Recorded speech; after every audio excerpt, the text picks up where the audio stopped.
नमस्कार सभी लोगों को, उत्कर्ष क्लासेस में आप सब लोगों का स्वागत है। तो देखिए, खगोल विज्ञान का पाठ लेकर हम चल रहे थे और खगोल विज्ञान के अंदर हमने पहले जाना किस प्रकार से ब्रह्मांड की उत्पत्ति हुई है। फिर हम बात कर रहे थे सौर परिवार की, ठीक है, सोलर सिस्टम की बात कर रहे थे और सोलर सिस्टम में हमने ग्रहों के बारे में पढ़ा था और ग्रहों के बाद जो सबसे महत्वपूर्ण ग्रह है पृथ्वी, उसके बारे में हम थोड़ा विस्तार से चर्चा कर रहे थे। तो पृथ्वी के बारे में जब हम अध्ययन करेंगे तो सारी चीज़ें पृथ्वी पर ही निर्भर हैं। पृथ्वी को हम पूरा टोटलिटी के अंदर पढ़ेंगे, पूरा विस्तार से हम इसका अध्ययन करेंगे। तो शुरुआत में हम पृथ्वी के बारे में कुछ आंकड़ों के बारे में बात कर रहे थे। फिर मैंने पिछली क्लास में, अगर आपने वीडियो देखा होगा तो पिछली क्लास में मैंने आपको बताया था पृथ्वी की गतियों के बारे में।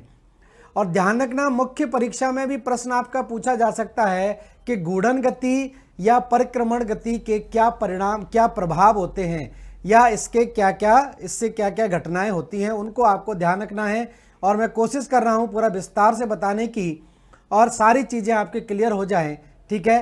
तो पिछली क्लास का अगर आपने वीडियो देखा होगा तो हम घूर्णन गति के बारे में बात कर रहे थे कि किस प्रकार पृथ्वी अपने अक्ष पर घूमती है, दिन और रात का स्थिति होती है। और आखिरी में अगर आपने देखा होगा तो आखिरी में मैंने जो पार्ट आपका छोड़ा था, जैसे ये मान लीजिए पृथ्वी है और पृथ्वी पर दिन और रात की अवधि को जो अलग करने वाला एक व्रत होता है उसको क्या बोलते हैं? प्रदीप्ति सर्किल बोलते हैं। क्योंकि सूर्य का प्रकाश इधर पड़ रहा है, पृथ्वी के एक तरफ अगर सूर्य का प्रकाश पड़ रहा है तो इधर की तरफ दिन की अवधि होगी, इधर की तरफ दिन होगा इस सर्किल के, और इसके दूसरी तरफ क्या होगा? इसके दूसरी ओर यहाँ पर रात्रि होगी, ठीक है। तो यहाँ पर दिन होगा और यहाँ पर रात्रि वाली स्थिति होगी और ये सूर्य का प्रकाश। तो ये जो व्रत यहाँ पर बन रहा है, इस व्रत को बोलते हैं प्रदीप्ति व्रत। प्रदीप्ति व्रत कहलाता है यह circle of illumination, circle of illumination, ठीक है। तो ध्यान रखना, पृथ्वी पर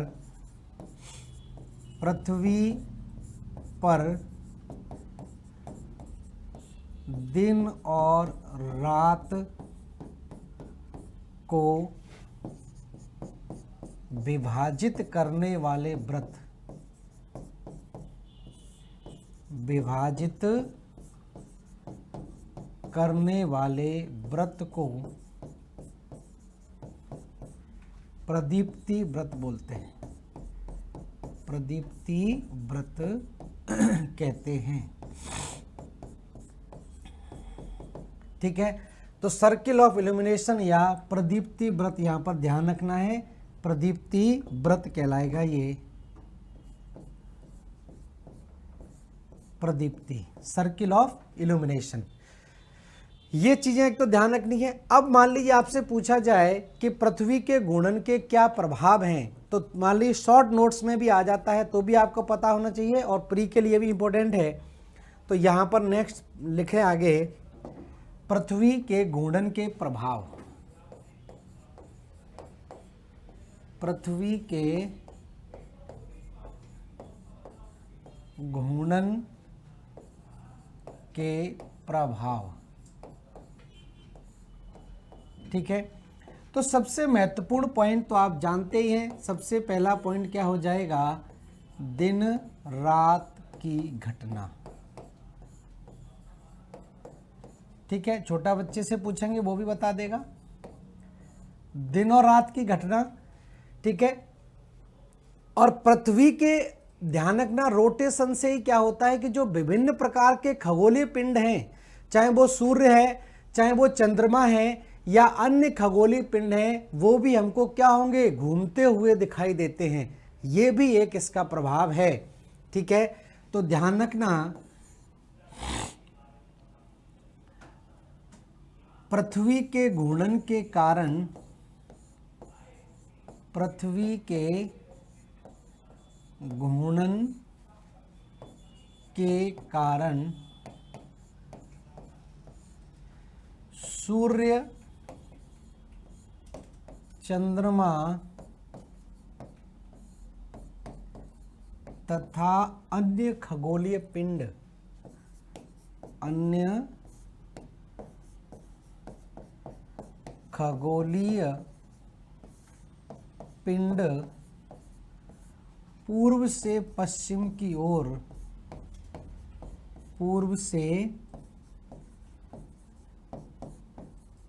पश्चिम की ओर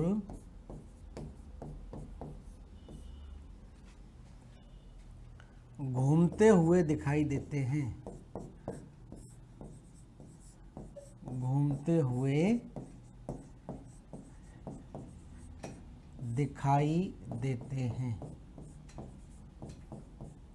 ठीक है, अब घूर्णन के कारण ही हमें पता चलता है भाई, जैसे दिन में आपका जो प्रकाशमान हो जाता है और पृथ्वी घूम जाती है और सूर्य भी घूम रहा होगा, तभी तो क्या होगा, रात हो जाएगी। ठीक है, तो ये जो खगोलीय पिंड हमको घूमते दिखाई देते हैं, ये किसके कारण हो रहा है, पृथ्वी के घूर्णन के कारण ही हो रहा है। अगला एक और महत्वपूर्ण पॉइंट आप लिख सकते हैं, अगर ये पूछा जाता है शॉर्ट नोट्स में, तो ध्यान रखें, पृथ्वी के घूर्णन के कारण, पृथ्वी के घूर्णन के कारण पवनों की दिशा में परिवर्तन होता है, पवनों की दिशा, पवनों की दिशा में परिवर्तन होता है।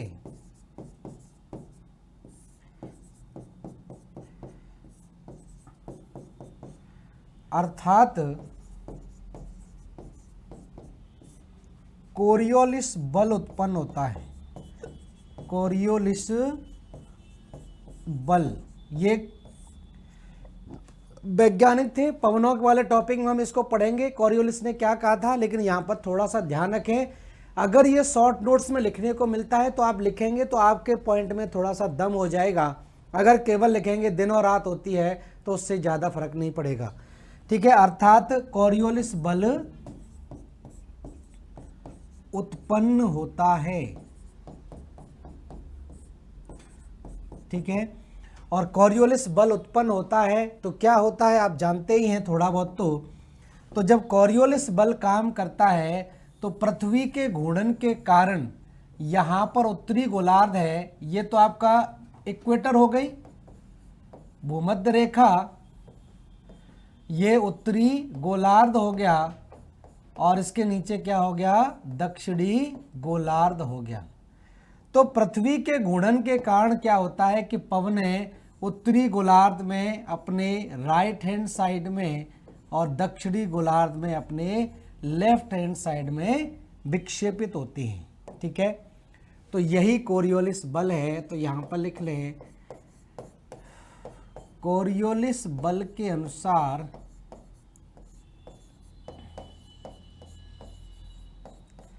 कोरियोलिस बल के अनुसार पवनें या विंड्स उत्तरी गोलार्ध में,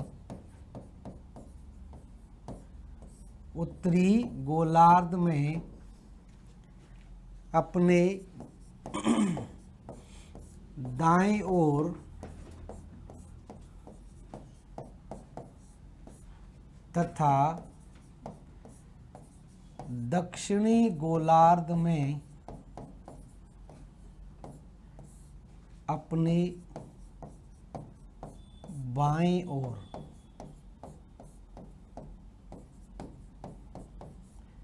विक्षेपित होती हैं, विक्षेपित होती हैं, विक्षेपित होती हैं। ठीक है, तो सिंपल सी बात है, कोरियोलिस बल के अनुसार ही पवनों में क्या होता है, विक्षेपण होता है, और जब पवनें विक्षेपित होंगी, आप इसको और कनेक्ट करते हैं, महासागरीय धाराएं, महासागरीय धाराओं की उत्पत्ति भी किससे होती है, प्रचलित पवनों के प्रभाव के कारण होती है, ये भी हम आगे पढ़ेंगे। तो जब पवनें घर्षण पैदा करती हैं महासागरों के ऊपर, तो उससे महासागरीय धाराएं भी उत्पन्न होती हैं, और महासागरीय धाराएं क्या करती हैं, समुद्र में लवणता को समान करने का काम करती है, समुद्र में तापमान को आपका स्थिर रखने का काम करती है। तो उससे बहुत सारे फिर कार्य आपके आ जाते हैं। तो बहुत बड़ा आंसर आपका हो सकता है। ठीक है, ये इतना क्लियर है।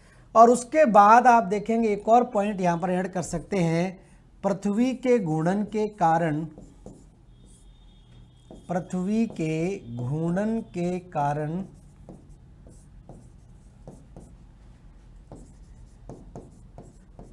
दैनिक ज्वार,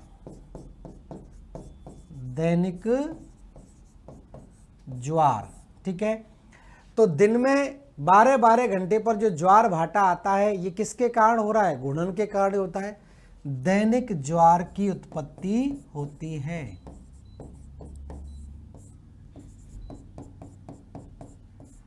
तो दैनिक ज्वार भी ध्यान रखना पृथ्वी के घूर्णन के कारण ही आता है। तो ये कई सारे प्रभाव आपके हो जाएंगे पृथ्वी के घूर्णन वाले। ठीक है, अब देखिए हम अगला पार्ट ले लेते हैं। ये तो घूर्णन से संबंधित आप लगभग सारी चीजें जान गए, इसके क्या प्रभाव होते हैं, क्या क्या घटनाएं हैं। अब हम बात करें पृथ्वी के परिक्रमण की, मतलब सूर्य के चारों ओर परिक्रमा लगाना।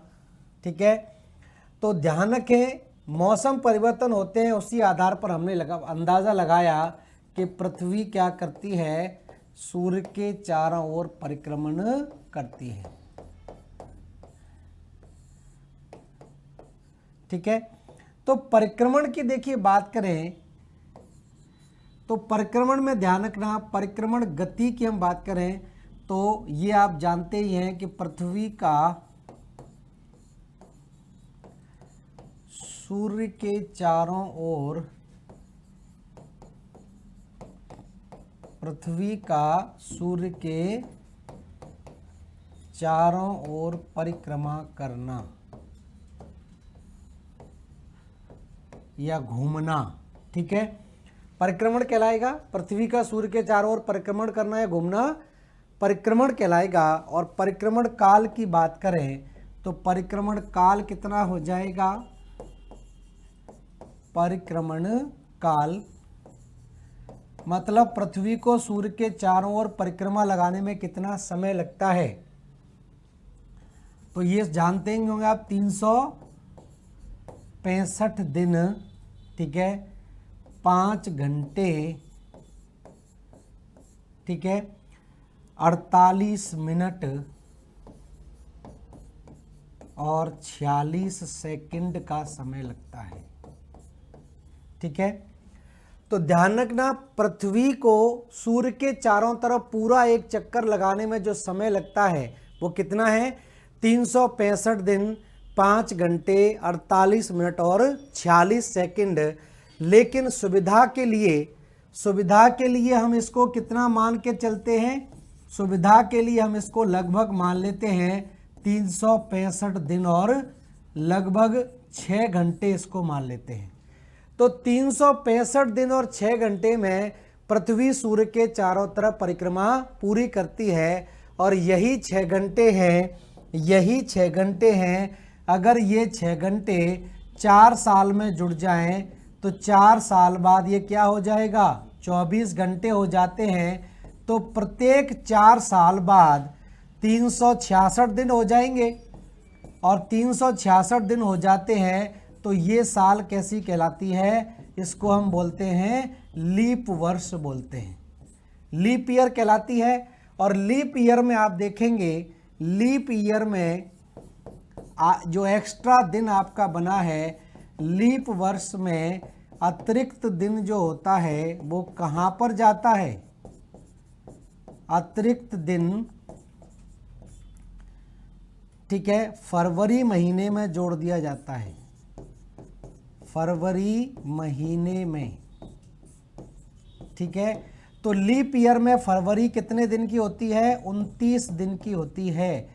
बाकी सामान्य तौर पर फरवरी 28 दिन की होती है। तो पृथ्वी का जो घूर्णन होता है वो 365 दिन के अलावा 6 घंटे एक्स्ट्रा होता है। और ये 6 घंटे 4 साल बाद क्या होंगे? 24 घंटे में परिवर्तित हो जाएंगे। और ये 24 घंटे यहाँ पर क्या होगा? एक अतिरिक्त दिन के रूप में जाना जाएगा। तो ये दिन कितने, ये साल कितने दिन की हो जाएगी, 366 दिन की हो जाएगी। और 366 दिन में जो एक्स्ट्रा दिन है उसको हम कहाँ जोड़ देते हैं, फरवरी महीने में जोड़ देते हैं। तो फरवरी उस साल में कितने महीने की, कितने दिन की होती है, 29 दिन की होती है। तो फरवरी 29 दिन की किस होगी, लीप वर्ष के समय होगी। तो जान गए होंगे क्या लीप वर्ष की स्थिति होती है। तो ये लीप वर्ष वाला कॉन्सेप्ट यहाँ पर आप ध्यान रखें, क्या स्थिति यहाँ पर बनती है।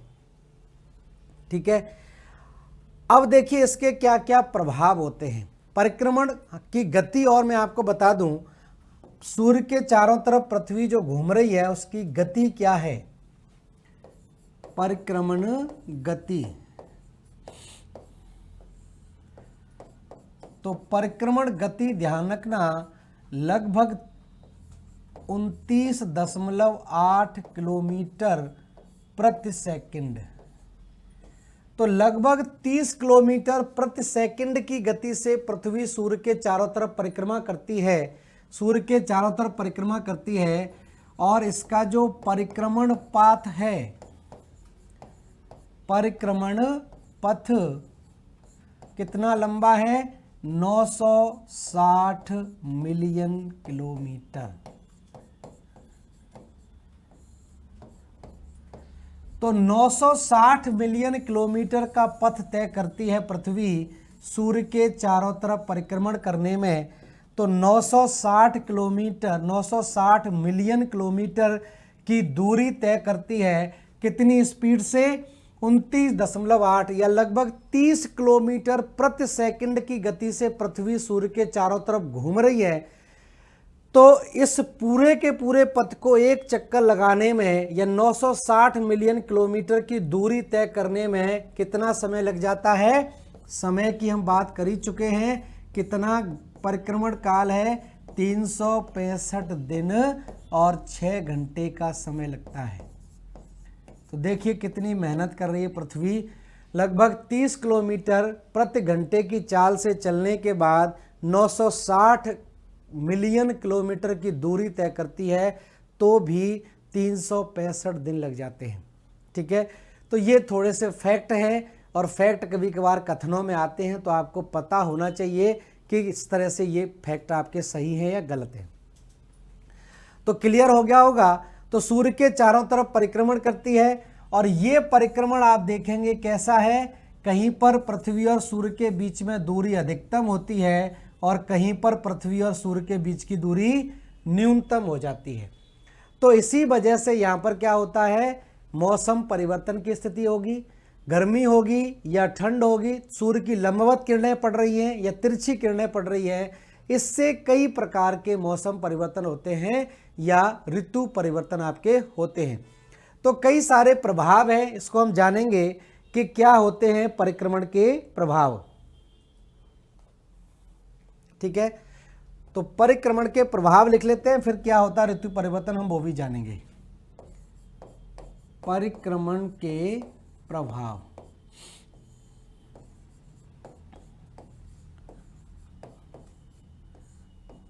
ठीक है। तो परिक्रमण के प्रभावों में सबसे पहला ध्यान रखना, दिन और रात का छोटा एवं बड़ा होना। दिन रात का छोटा एवं बड़ा होना। ठीक है, मान लीजिए पृथ्वी अपने एक्सिस पर झुकी हुई है और घूर्णन नहीं कर रही है, तो क्या दिन और रात आपके होंगे? नहीं होंगे। और पृथ्वी मान लीजिए अक्ष पर झुकी हुई है और अपने अक्ष पर भी घूम रही है और सूर्य के चारों तरफ परिक्रमा नहीं कर रही है, तो भी आपके दिन और रात नहीं होंगे। ठीक है, तो ध्यान रखना दिन और रात का छोटा और बड़ा होना, क्योंकि जिधर सूर्य की किरणें ज़्यादा पड़ेगी वहाँ दिन बड़ा होगा, अभी हम जानेंगे आगे, और जहाँ पर सूर्य की किरणें कम पड़ेंगी वहाँ दिन क्या होगा? छोटा हो जाएगा।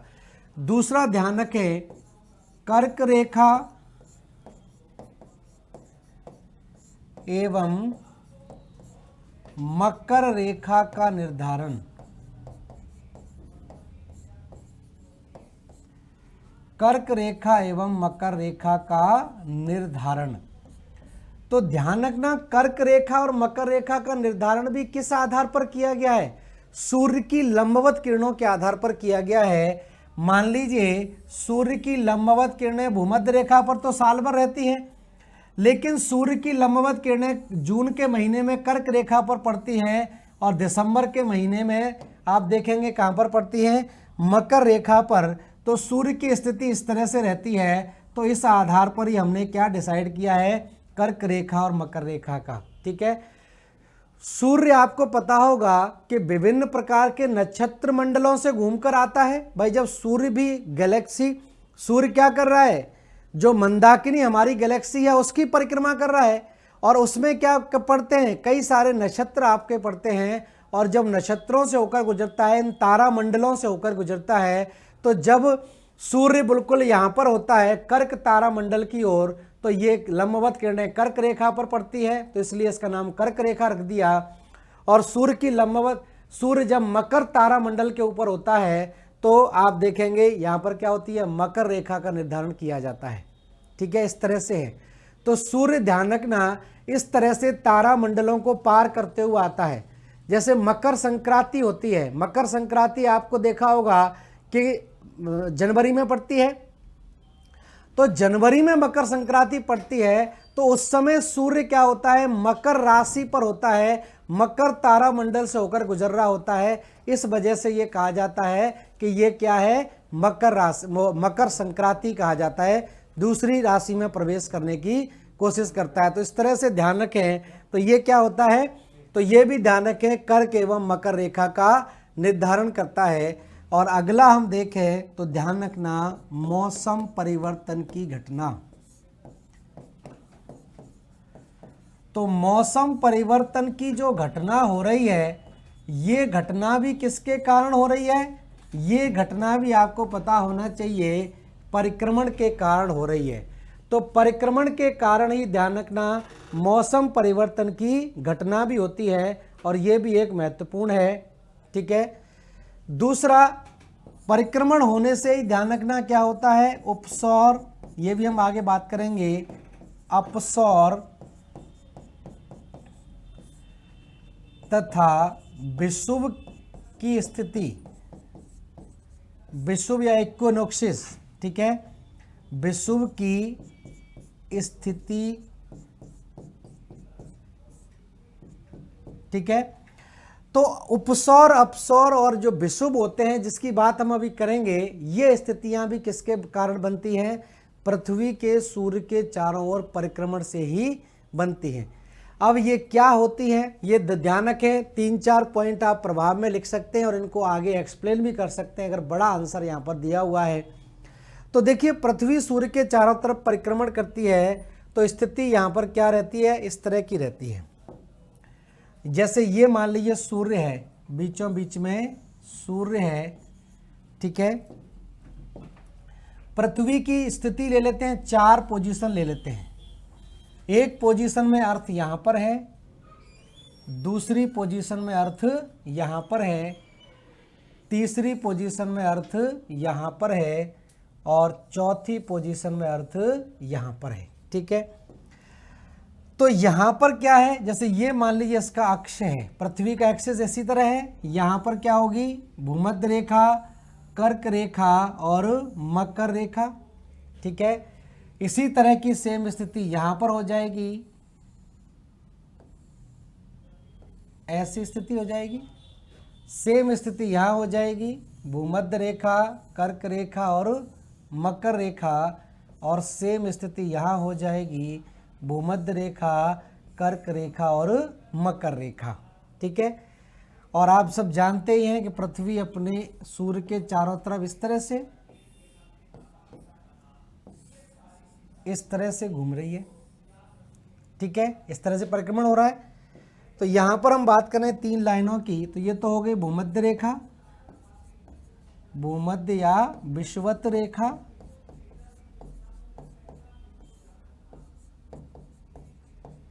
ये हो गई कर्क रेखा,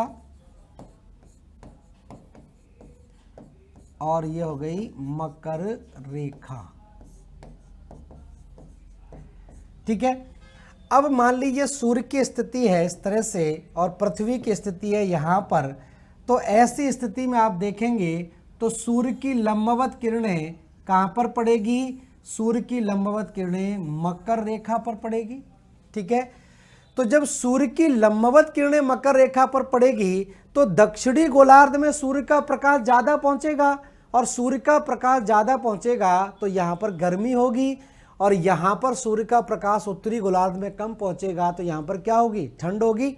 इतना तो आप जानते ही हैं कि भूमध्य रेखा के ऊपर उत्तरी गोलार्ध है और भूमध्य रेखा के नीचे दक्षिणी गोलार्ध है।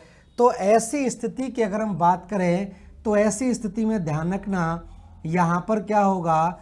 दक्षिणी गोलार्ध में गर्मी बड़े दिन होंगे और उत्तरी गोलार्ध में क्या होगा? सर्दी या ठंड के दिन होंगे। और इसी स्थिति में एक दिन आपको ध्यान रखना है, इसी स्थिति में एक दिन बनता है, इस दिन को हम बोलते हैं, ये दिन आपका कहलाता है शीत, या ये लिखिए, इसको हम बोलते हैं, इंग्लिश में मैं लिखता हूं पहले, इसको बोलते हैं winter solstice. Winter solstice, winter solstice कहलाता है। Winter solstice.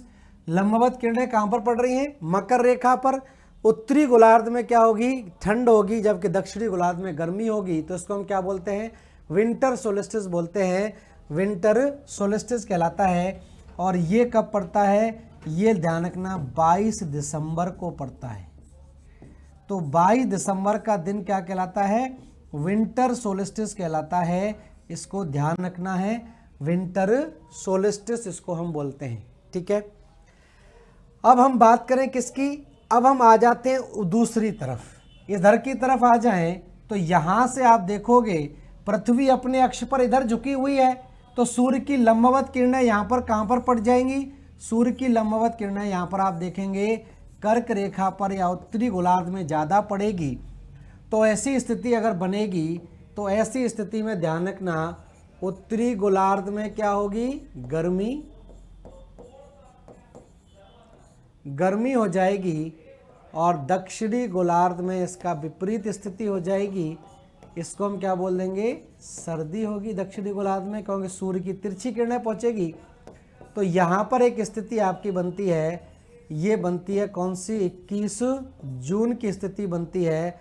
तो इसको हम बोलते हैं समर सोलिस्टिस या ग्रीष्म आयनांत। ग्रीष्म आयनांत। सूर्य की लंबवत किरणें कहां पर है? कर्क रेखा पर, और यहां पर कहां पर है? मकर रेखा पर। तो इसको बोलते हैं शीत आयनांत। शीत आयनांत कहलाएगा। 2 पॉइंट क्लियर हैं, सिंपल सी बात है।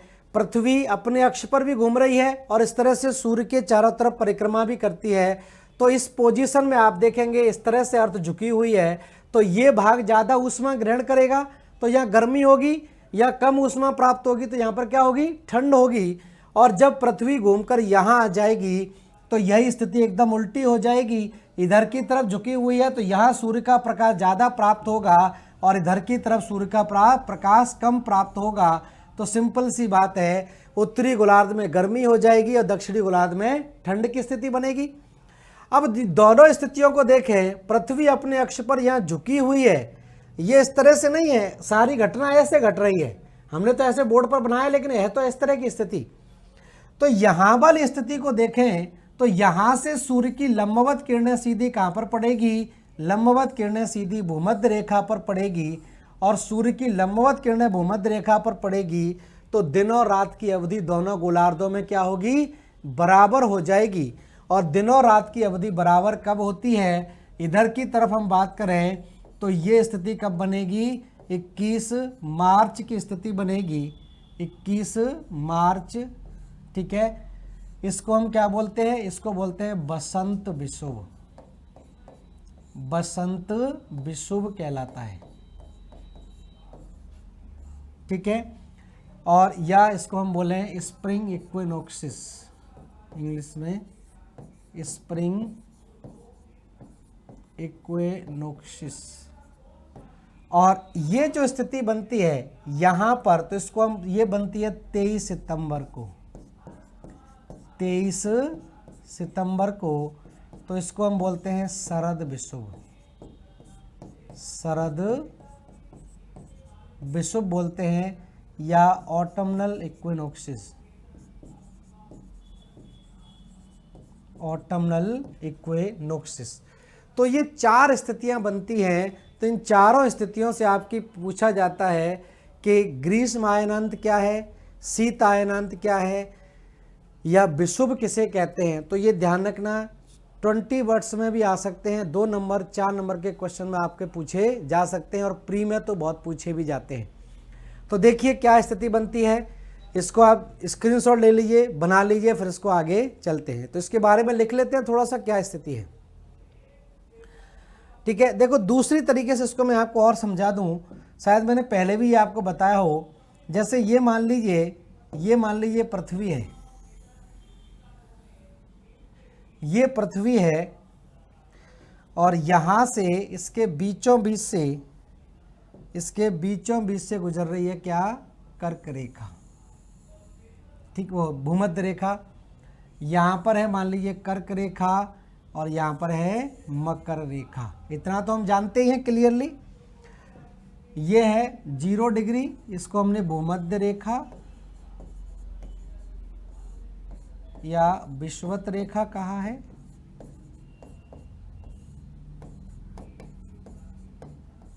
साढ़े 23 डिग्री उत्तरी अक्षांश कर्क रेखा,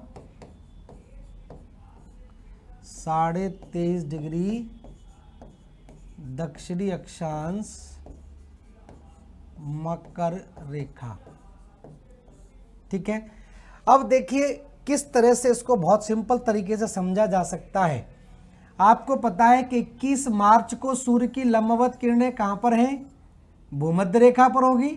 इसी वजह से इसको क्या बोलते हैं, विषुव बोल देते हैं। 21 मार्च को सूर्य की लंबवत किरणें यहाँ पर है, और आप ये खुद अंदाज़ा लगाइए कि पृथ्वी क्या है, फुटबॉल के आकार की है, और यहाँ पर सीधी लाइट आप डालोगे तो इधर भी बराबर प्रकाश पहुँचेगा और इधर भी पहुँचेगा। तो जब पृथ्वी फुटबॉल के आकार की और उसके बीचों बीच में लाइट पड़े तो दोनों गोलार्धों में दिन की अवधि क्या होगी, बराबर हो जाएगी। तो यहाँ पर दिन और रात क्या होंगे, 21 मार्च को बराबर हो जाएंगे। तो 21 मार्च को दिन और रात की अवधि क्या होगी, 12-12 घंटे की हो जाती है। अब 21 मार्च के बाद देखिए सूर्य की स्थिति में क्या होगा, सूर्य उत्तरायण होगा, और सूर्य उत्तरायण होगा तो मार्च के बाद अप्रैल, मई और उसके बाद जून। तो जून के महीने में सूर्य की लंबवत किरणें कहाँ पर पड़ेगी, जून के महीने में सूर्य की लंबवत किरणें कर्क रेखा पर पड़ेगी। तो एग्जैक्ट 21 जून को सूर्य लंबवत चमकता है कहाँ पर, कर्क रेखा पर।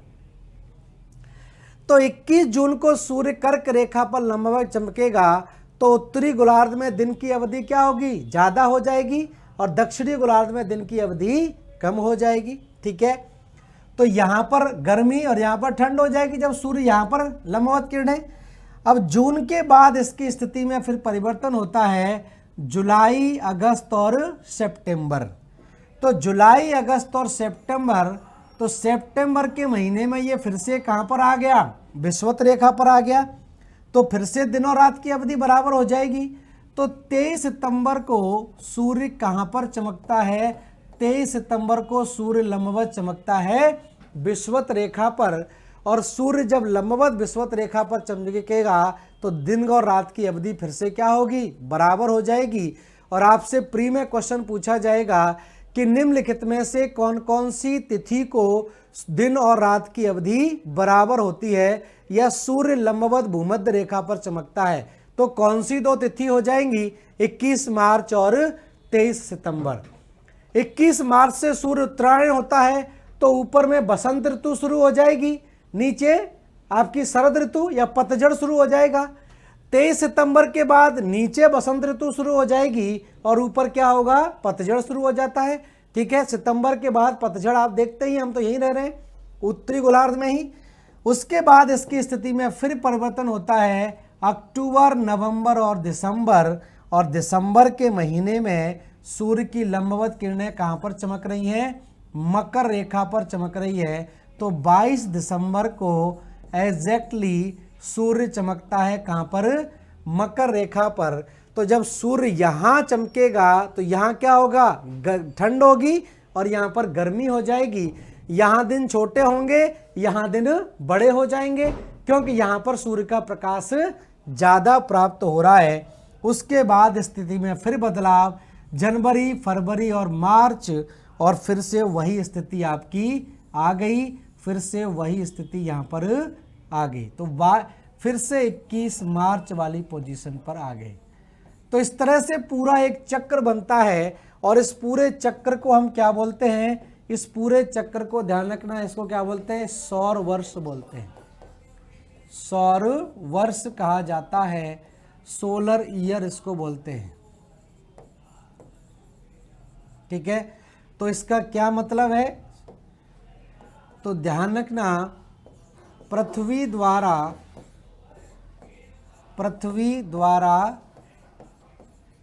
एक वर्ष में, पृथ्वी द्वारा एक वर्ष में प्राप्त किया गया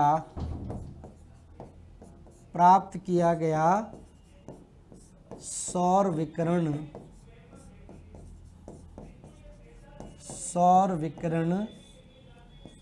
एक सौर वर्ष कहलाता है। एक सौर वर्ष कहलाता है। और एक सौर वर्ष में आप बताइए पृथ्वी व सूर्य भूमध्य रेखा को कितनी बार पार करता है, ये भी आपसे पूछा जाएगा कि एक सौर वर्ष में सूर्य भूमध्य रेखा से कितनी बार गुजरता है। तो ये आंसर आपका क्या होगा, एक बार ध्यान रखना ऊपर जाने में, एक बार नीचे आने में। तो ये भी पॉइंट यहाँ पर नोट डाउन कर लें। एक सौर वर्ष में सूर्य भूमध्य रेखा को 2 बार पार करता है, 2 बार क्रॉस करता है या पार करता है। तो एक सौर वर्ष में सूर्य, ध्यान रखना, भूमध्य रेखा को 2 बार पार करता है, 2 बार भूमध्य रेखा से होकर ये गुजर जाता है। ठीक है, इतना क्लियर है। अब इतना क्लियर है तो हम चीज़ों को थोड़ा सा नोट डाउन कर लेते हैं कि क्या होता है शरद विषुव, क्या होता है बसंत विषुव, कब होता है आपका शीत आयनांत और कब होता है ग्रीष्म आयनांत वाली स्थिति। तो इतना क्लियर हो गया होगा, इसको आगे चलते हैं, नोट कर लेते हैं। तो पहले लिखिए आप, आयनांत क्या होता है, आयनांत, या इसको हम बोलते हैं सोलिस्टिस। तो इसका पहले मतलब पता हो फिर हम आगे बात करें। तो आयनांत का सीधा मतलब लिख लीजिए, जब सूर्य की लंबवत किरणें, जब सूर्य की लंबवत किरणें कर्क रेखा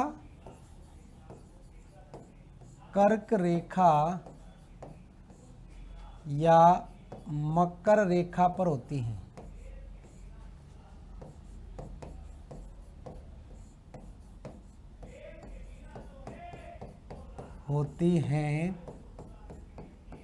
ठीक है। तो जब सूर्य की लंबवत किरणें कर्क रेखा या मकर रेखा पर होती है, या सूर्य कर्क रेखा या मकर रेखा पर लंबवत चमकता है, उस घटना को हम क्या बोलते हैं, आयनांत बोलते हैं। तो जब सूर्य की लंबवत किरणें कर्क रेखा या मकर रेखा पर होती हैं तो उसे आयनांत कहते हैं। आयनांत कहते हैं। ठीक है, और आयनांत दो प्रकार का होता है, ध्यान रखें, यहीं पर लिख लें, आयनांत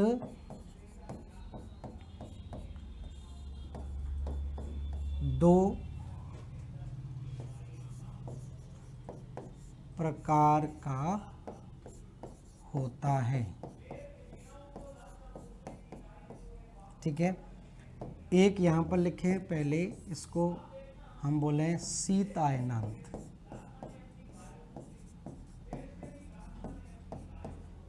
शीत आयनांत या विंटर सोलिस्टिस,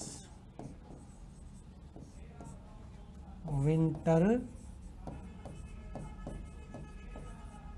सोलिस्टिस। क्या मतलब है, अब क्लियर हो जाएगा। जब सूर्य की लंबवत किरणें, सूर्य की लंबवत किरणें मकर रेखा पर पड़ती हैं, मकर रेखा पर पड़ती हैं, तो दक्षिणी गोलार्ध में गर्मी, जबकि उत्तरी गोलार्ध में, उत्तरी गोलार्ध में सर्दी होती है।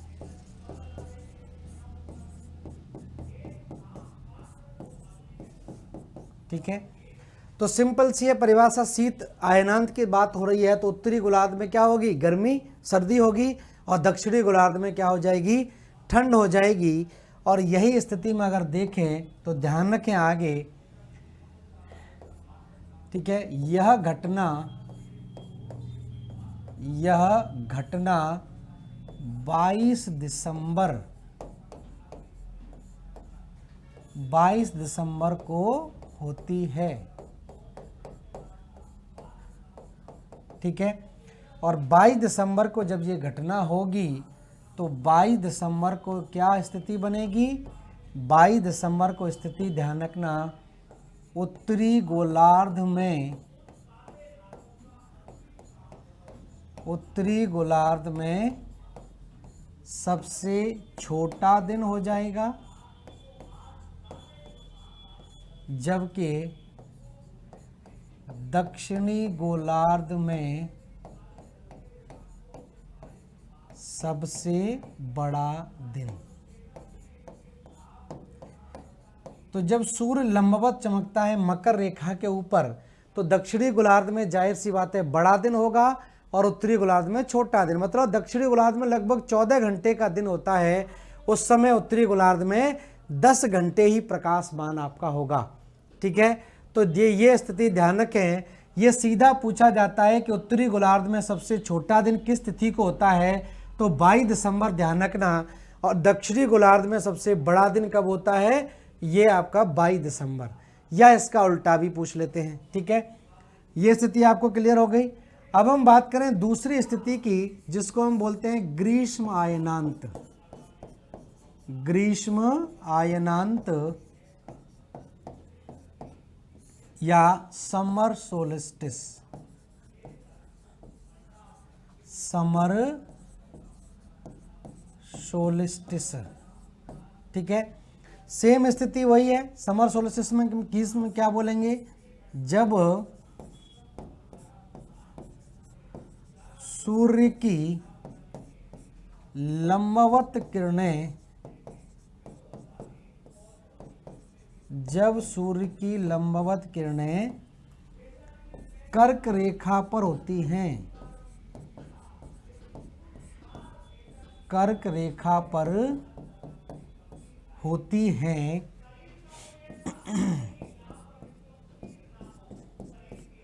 तो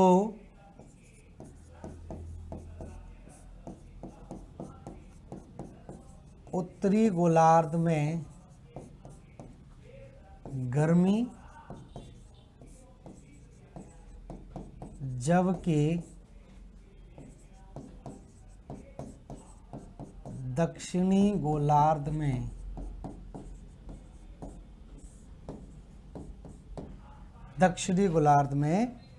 सर्दी होती है। ठीक है, दक्षिणी गोलार्ध में सर्दी होती है।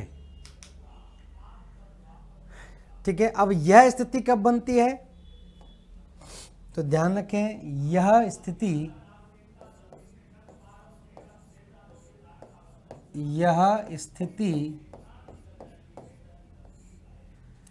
ध्यान रखें, यह स्थिति 21 जून को होती है। 21 जून को होती है। ठीक है, तो 21 जून को क्या स्थिति बनेगी? 21 जून को ध्यान रखना, उत्तरी गोलार्ध में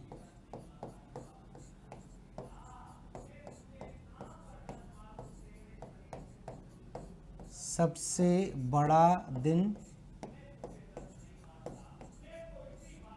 ठीक है, और दक्षिणी गोलार्ध में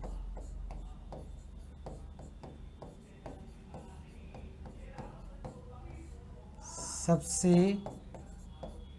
छोटा दिन। ठीक है, तो ये स्थिति थोड़ा सा ध्यान रखनी है कि उत्तरी गोलार्ध में कब सबसे बड़ा दिन होगा और कब सबसे छोटे दिन की स्थिति बनेगी। ठीक है, बहुत इंपॉर्टेंट है, अक्सर कन्फ्यूजन यहाँ पर होता है, तो ज़रूर ध्यान रखें। वो वाला डायग्राम जो मैंने आपको बनाया था उसी से आपको क्लियर होगा कि कब छोटा दिन और कब आपका बड़ा दिन आपका बनता है। उस डायग्राम को एक बार आप समझ लोगे तो क्लियर हो जाएगा।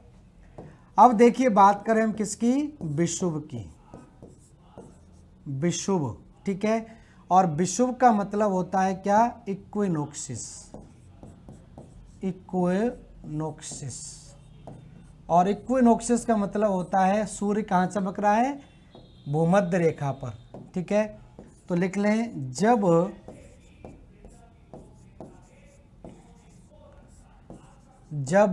सूर्य की लंबवत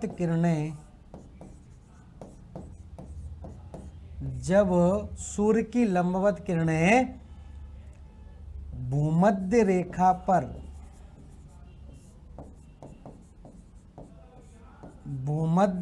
पर पड़ती हैं तो इस स्थिति को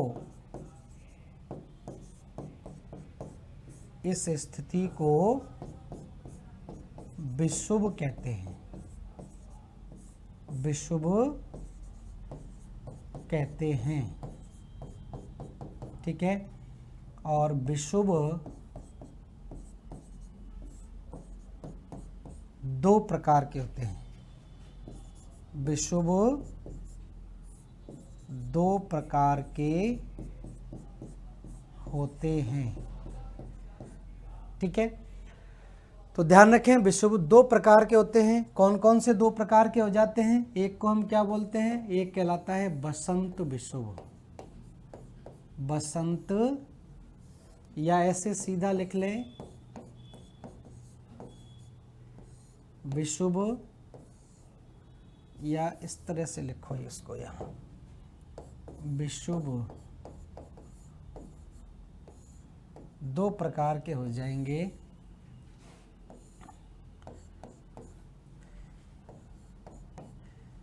एक आप इसको हम बोल देंगे बसंत विषुव, बसंत विषुव, और दूसरे को हम बोल देंगे शरद विषुव।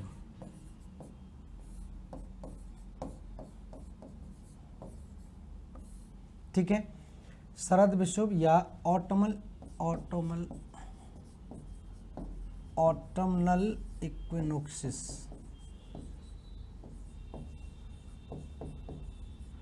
या पतझड़ विषुव।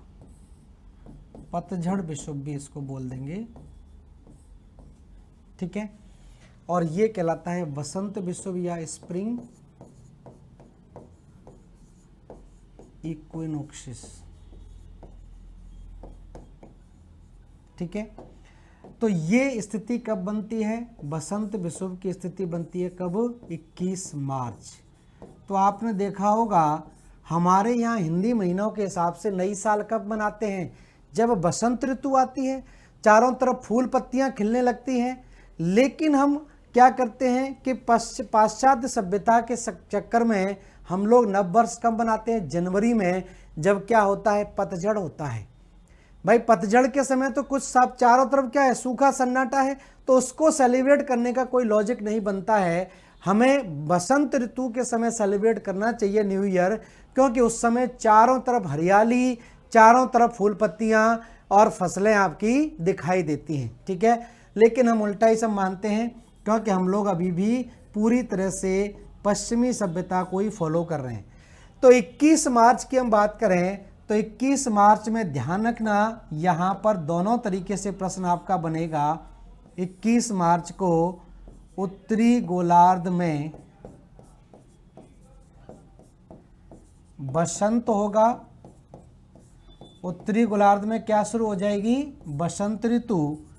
जबकि 21 मार्च को दक्षिणी गोलार्ध में इसका क्या होगा? उल्टा हो जाएगा। यहाँ पर क्या हो जाएगा? शरद ऋतु, पतझड़ शुरू हो जाएगा, ठीक है। और शरद ऋतु की बात करें, ये कब मानते हैं हम? ये हम मानते हैं 23 सितंबर को। तो 23 सितंबर से उल्टी स्थिति शुरू हो जाती है। 23 सितंबर को उत्तरी गोलार्ध में क्या शुरू हो जाता है? पतझड़ शुरू हो जाता है, ठीक है। जबकि दक्षिणी गोलार्ध में क्या होगा? दक्षिणी गोलार्ध में बसंत ऋतु शुरू होती है, बसंत ऋतु। तो ये दोनों पॉइंट आपको ध्यान रखने हैं। दोनों पॉइंटों को आपको ध्यान रखना है कि कब कौन सी स्थिति आपकी बनती है।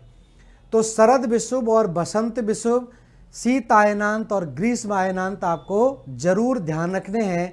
ये पॉइंट आपके बहुत इंपॉर्टेंट हैं, प्री में भी है और मेंस में भी है। दोनों में आपसे पूछा जा सकता है, तो आपको इस तरह से इसको एक्सप्लेन करना है, ठीक है। तो जितना मैंने अभी कराया उसको थोड़ा सा मैं आपको रिवाइज करा देता हूं, क्योंकि थोड़ी सी टेक्निकलिटी है। रिवाइज हो जाएगा तो आपको याद रखने में भी आसानी होगी। तो देखिए हम बात कर रहे थे कहाँ से? हमने शुरुआत की थी, यहाँ से शुरुआत की थी, यहाँ से शुरुआत की थी मैंने, जो पिछली क्लास में मैंने छोड़ा था वहीं से शुरुआत की थी। तो यहाँ पर एक सर्किल काम करता है, एक वृत्त काम करता है, जो दिन और रात को क्या करता है? सेपरेट करता है, अलग करता है। तो इसको पूछते हैं सर्किल ऑफ इल्यूमिनेशन किसे कहते हैं, या प्रदीप्ति सर्किल वृत्त किसे कहा जाता है? तो पृथ्वी पर वह वृत्त जो दिन और रात को क्या करता है? अलग करता है, उसको हम क्या बोल देंगे? विभाजित करता है, उसको हम क्या बोल देते हैं? सर्किल ऑफ इल्यूमिनेशन कहा जाता है। तो क्लियर होगा, प्री में प्रश्न ये पूछा जा चुका है, ठीक है। उसके बाद पृथ्वी के घूर्णन के प्रभाव, घूर्णन गति में पिछली क्लास में बता चुका था। अब इसके क्या क्या प्रभाव हैं? एक तो दिन और रात की घटना, पृथ्वी के घूर्णन के कारण सूर्य, चंद्रमा और अन्य खगोलीय पिंड पूर्व से पश्चिम की ओर घूमते हुए दिखाई देते हैं। पृथ्वी के घूर्णन के कारण पवनों की दिशा में परिवर्तन होता है, अर्थात कोरियोलिस बल उत्पन्न होता है, मतलब पवनें विक्षेपित होती हैं उत्तरी गोलार्ध में अपने दाईं ओर और दक्षिणी गोलार्ध में अपने बाईं ओर विक्षेपित हो जाती हैं। यही कहता है क्या? कोरियोलिस बल कहता है। और पृथ्वी के घूर्णन के कारण ही क्या होता है? दैनिक ज्वार भाटा की स्थिति भी बनती है। फिर मैं बात कर रहा था परिक्रमण गति की। तो सूर्य के चारों ओर घूमने की जो स्थिति होती है वो परिक्रमण कहलाता है। और परिक्रमण काल आपका कितना होता है? 365 दिन 5 घंटे 48 मिनट और 46 सेकंड में पृथ्वी सूर्य का एक परिक्रमा लगाती है। और इसको हम लगभग कितना मानते हैं? सुविधा के अनुसार 365 दिन और 6 घंटे मान के चलते हैं। और 365 दिन और 6 घंटे एक्स्ट्रा हैं। इस 4 साल बाद ये क्या होगा? 24 घंटे में हो जाएंगे। तो एक दिन एक्स्ट्रा हो जाता है, और ये एक्स्ट्रा दिन कहाँ जुड़ जाता है? फरवरी में जुड़ जाता है। इसी को क्या बोलते हैं? लीप ईयर बोलते हैं। ठीक है, तो लीप ईयर में फरवरी कितने दिन की हो जाती है? 29 दिन की फरवरी हो जाती है। इस तरह की स्थिति बनती है। पृथ्वी सूर्य के चारों ओर परिक्रमा लगाती है, 365 दिन और 6 घंटे लगते हैं, 30 किलोमीटर प्रति सेकंड की गति से लगाती है, और 960 मिलियन किलोमीटर की दूरी तय करती है। ठीक है, उसके बाद हम बात कर रहे थे परिक्रमण के क्या क्या प्रभाव होते हैं। तो दिन रात का छोटा या बड़ा होना, मकर रेखा का निर्धारण, मौसम परिवर्तन की घटना, और उपसौर, अपसौर और विषुव की स्थिति भी यहाँ पर बनती है। और फिर इस तरह से मैंने बताया था कि किस तरह से पृथ्वी का परिक्रमण होता है और उपसौर, ये आपका विषुव बनते हैं। ठीक है, तो इतना आप क्लियर हो गया होगा। नेक्स्ट क्लास में हम बात करेंगे उपसौर और अपसौर की, और उसके बाद हम बात करेंगे पृथ्वी के प्रमुख घटकों के बारे में भी। तो धन्यवाद सभी लोगों के जुड़ने के लिए। थैंक यू, नमस्कार सभी लोगों को।